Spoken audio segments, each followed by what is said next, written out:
আমরা যারা এই আবেগে উৎফুল্ল হয়ে অহংকার উদ্যত দেখাচ্ছেন তাদের উদ্দেশ্যে বলছি, সাংবাদিক আছে এই জন্যে, যাই করেছেন আপনাদেরকে বলছি আপনারা থামবেন। ধরাকে সরাকান করে ফেলেছে মানে কি, বিভিন্ন জায়গায় মারধর, বাড়িতে কোপ দেওয়া, আগুন দেওয়া বিভিন্ন জায়গায় দেখতে পাচ্ছি। আপনাদেরকে আমি অন্তত যেহেতু দায়িত্ব একটা পেয়েছি, দায়িত্বশীল হিসাবে সাবধান করছি, কুষ্টিয়াতে কোনো অন্যায় আমরা হতে দেব না এবং অন্যায় করবো না ইনশাআল্লাহ। আমি অলরেডি কালকে জানিয়েছি যে প্রথম যেহেতু শুরু করব চাঁদাবাজির এই ক্যান্সারটা মুক্ত করার জন্যে, দেখি শপথটা কাল হয়ে যাক, এরপরে আমরা আমাদের কাজ 100 দিনের ভেতরে যা যা ওয়াদা করেছিলাম চেষ্টা চালাবো 100 ভাগ ইনশাল্লাহ। কুষ্টিয়ার সদরে এই 54 বছরে আজও জামাত ইসলামী বাংলাদেশের কেউ এমপি হয়নি। এই প্রথম আল্লাহ আমাদেরকে দিয়ে আরম্ভ করেছে। আগামীতে ইনশাল্লাহ কুষ্টিয়া আবার 3টা হয়েছে, আগামীতে 4টায় হবে ইনশাল্লাহ। সেই কসম দিয়েছিলাম যে কি ছেড়বে ছিঁড়ে নিক, চুলও কাটিনি। আপনারা ভয় পাবেন না। যদি এবার আমরা এমপি হওয়ার পরেও কোনো মানুষ আমাদের ভয় দেখায় তো আমরা ফেল করা ভালো ছিল। সুতরাং কোনো ভয় নেই, যে যা করবে বাকি আমরা দেখবো ইনশাল্লাহ। আছেন আপনারা? আলহামদুলিল্লাহ। আউযু বিল্লাহি মিনাশ শাইতানির রাজিম। লিকাই লা তাসাউ আলা মা ফাতাকুম ওয়া লা তাফরাহু বিমা আতাকুম আল্লাহু লা ইউহিব্বু কুল্লা মুখতালিন ফাখুর।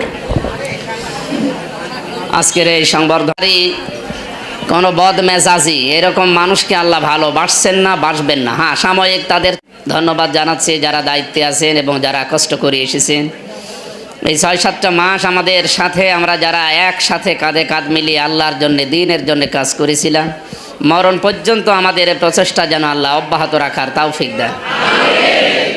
ওয়াসিকাল্লাযীনা তাকাউ রাব্বাহুম ইলাল জান্নাতি যুমারা। 2টা সংবর্ধনা কিয়ামতে আল্লাহ দেবেন।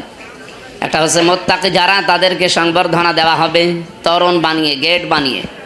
ফেরেশতারা বলবে চলেন। ওয়াসিকা শব্দের শাব্দিক অর্থ হচ্ছে ধাক্কা দেওয়া, হাঁকানো।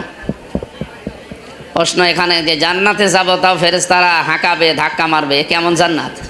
তার মানে জান্নাতে যাবার আগে যে 70,000 গেটের কথা আমরা পাই, তরুণের কথা, এমন সুন্দর আকর্ষণীয় করে আল্লাহ বানাবে, প্রথম গেট দেখে মানুষ মনে করবে এইটাই মনে হয় জান্নাত। ওর কাছে যা আছে লোটা বাটা, এরপরে ওর যা কি বলে ব্যাগপত্র সব নিয়ে মনে করবে বসে পড়ি। ফেরেশতারা বলবে আল্লাহর বান্দা এটা শুরু, শেষ পর্যন্ত যাওয়া লাগবে, এখনও কিছুই দেখুন। লাহুম মা ইয়াশাউনা ফিহা ওয়া লাদাইনা মাজিদ। আল্লাহ তার মুত্তাকি বান্দাদের জন্য এমন কিছু রেখেছেন যা কোনো দিন শেষ হবে না ইনশাআল্লাহ। আমরা ওই সংবর্ধনা পাওয়ার জন্যেই দুনিয়ার এই ছোট্ট জীবনে এই কয়েক বছর আমরা কষ্ট করে যাব ইনশাআল্লাহ। হাত্তা ইদা জাউহা ওয়া ফুতিহাত আবওয়াবুহা ওয়া ক্বালা লাহুম খাজানাতুহা সালামুন আলাইকুম তিবতুম ফাদখুলুহা খালিদিন। আল্লাহ তাআলা বলেন, মানুষ যখন জান্নাতে যাবার জন্যে একটা একটা তরুণ পার হবে, তরুণের কাছে যাওয়ার আগে জান্নাতের গেটগুলো আমি এসব খুলে রাখবো। আমি আয়াতটা বুঝেছিলাম জেলখানায় থাকাকালীন 3 বছর যতবার আমাকে আদালতে তুলেছিল, আমি দেখেছিলাম যে জাহান্নামের যে বর্ণনা এর আগের আয়াতগুলোতে আছে, ওয়াসিকাল্লাযীনা তাকাউ রাব্বাহুম ইলাল জান্নাতি যুমারা। জাহান্নামী যারা, তাদেরকেও ফেরেশতারা ধাক্কা দেবে।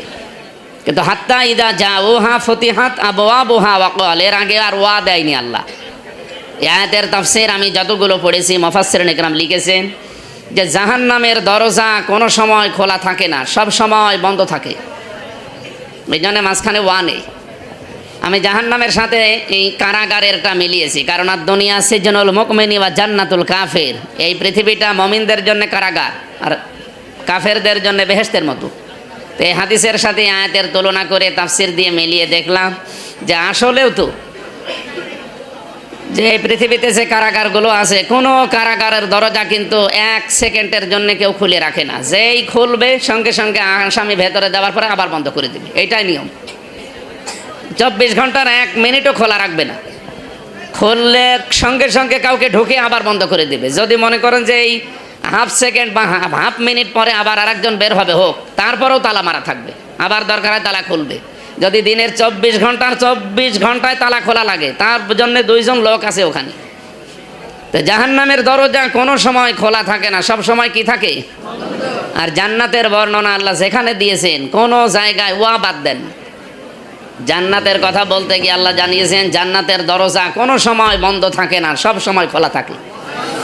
আর মাত্র 3 দিন পরে আমাদের উপর একটা মাস ছায়া ফেলতে যাচ্ছে, তার নাম কি? আমরা অনেকে হাদিসে পড়েছিলাম না যে রমজান মাসে জান্নাতের যত যা আছে সব খুলে দেওয়া হয়। তাহলে এই আয়াতের সাথে তো মিলছে না, তাহলে মিলাতে হবে। এটা তো আর তাফসির মাহফিল না যে আপনাদের তাফসির করে বোঝাবো। এতটুকু বাস্তবতা এই যে জান্নাতের যে দরজা একটা দুইটা না, মেন দরজা সব সময় আল্লাহ খুলে রেখেছেন। বাকি ওর ভেতরে যাবার পরে যত রকমের নিয়ামত সাজানো আছে এক এক জায়গায়, ওই দরজাগুলো হয়তো রমজান আসলে আল্লাহ খুলে দেবেন। আমরা যেহেতু সংবর্ধনার আয়োজন আপনারা করেছেন, আমি আগেই তো উৎসর্গ করলাম আপনাদের জন্য। এই সংবর্ধনা আপনারা না হলে আজকে আমি এ পর্যন্ত আসতে পারতাম না। এই জন্য আমরা খুশিও না বেজারও না। সেক্রেটারি যেটা বলছিলেন যে আমরা যা পেয়েছি আলহামদুলিল্লাহ, হয়তো ওই যোগ্যতা এখনও আমাদের তৈরি হয়নি, এই জন্যে আল্লাহ আমাদেরকে রাষ্ট্রীয় ক্ষমতা এখনও হাতে দেয়নি।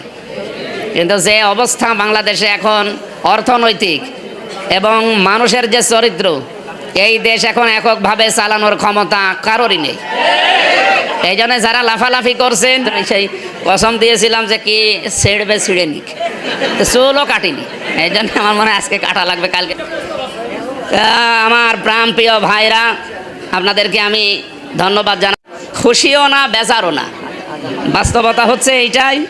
আমরা ওই পর্যায়ে অন্তত এই কয়েক বছরের ভেতরে যদি যেতে পারি, অবশ্যই আল্লাহ তার ওয়াদা, যেটা ওয়াদাল্লাহুল্লাযীনা আমানু মিনকুম ওয়া আমিলুস সালিহাত লা ইস্তাখলিফান্নাহুম ফিল আরদ, অবশ্যই আল্লাহর ওয়াদা, যারা ঈমান আনার পরে যোগ্যতা অর্জন করবে ভালো ভালো কাজ দিয়ে, তাদেরকে জমিনের শাসন ক্ষমতা আল্লাহ দেবেন। এই কথা কি মিথ্যা?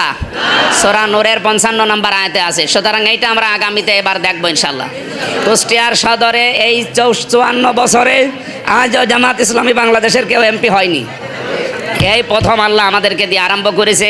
আগামীতে ইনশাল্লাহ কুষ্টিয়া এবার 3টা হয়েছে, আগামীতে 4টায় হবে ইনশাল্লাহ। তা আমরা যারা এই আবেগে উৎফুল্ল হয়ে অহংকার উদ্যত দেখাচ্ছেন, তাদের উদ্দেশ্যে বলছি, সাংবাদিক আছে এই জন্যে, আজকে যত জায়গায় 13টা ইউনিয়নে ঘোরার কথা ছিল, 12টা ঘুরেছি, একটা এখনো বাকি আছে হরিপুর।